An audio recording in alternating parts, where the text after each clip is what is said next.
Hey everyone, welcome back to Joel's Book Review channel. My name is Joel, and today we'll be making a book review about a book by the name of The Gods of Guilt by Michael Connelly. So you guys remember my last Michael Connelly video? It's about Nightshade. It did very well on YouTube. Thank you guys for that. Thank you guys for watching that video. So yeah, this is another Michael Connelly book again, but this is not Nightshade. According to Nightshade, it's Mickey Haller. This is his 5th book, and this is the 3rd season of the current Lincoln Lawyers TV show, which is pretty damn awesome. You guys have to watch that TV show. You guys have to watch the entire TV show of the Lincoln Lawyer. It's so good. So where does this book take place and what happened? So the main character is obviously Mickey Haller. He's now currently struggling professionally because he just lost his a failed run for district attorney. So he actually tried to run and then he fails. So this obviously drags his energy, his motivation down a lot. But that doesn't last long because he has to take a murder case. He's accused of, this guy named Andrew Lacoste is accused of murdering a person named Gloria Dayton. Mickey Haller soon realizes that the victim, which is Gloria Dayton again, is a former client of his who he saved from prostitution 8 years ago. So this obviously feels a bit personal to Mickey Haller.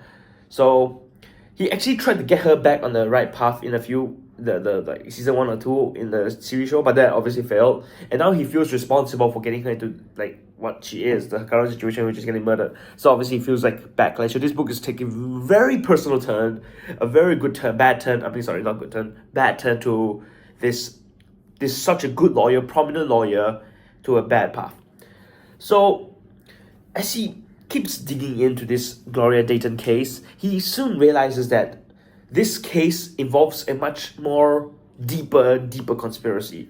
So what do I mean by that? So this involves with a DEA agent called Special Agent James DeMarco and his private investigator Neil Bishop.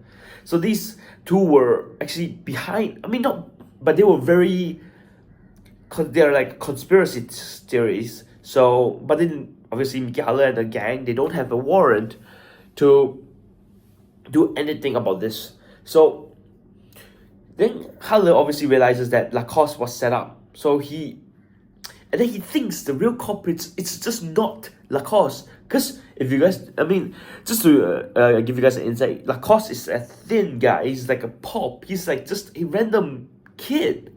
A very thin fellow who cannot kill. I think because Gloria Dayton was bigger than him. So how could one small guy kill a girl, kill this woman? And so yeah, he realizes that DeMarco and Bishop were the real bad people. And so while this was going, Mickey Haller also receives advice from his father's old law partner called David Siegel, who he calls Legal. Very, very interesting. This guy's a very interesting guy, obviously.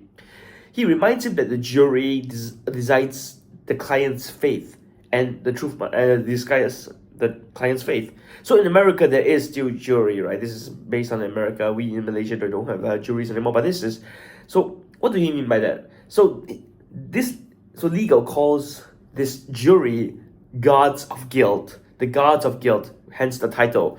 Basically, these juries, they decide whether the client will walk free or will it rot in jail, or again the death penalty if mandatory, because murder is punishable with death. So this is going to be a tough mission for Mickey Haller to solve this mystery, whether Lacoste actually did it, or did he not do it, or was he set up, or they work together. So this turns to a very good thing.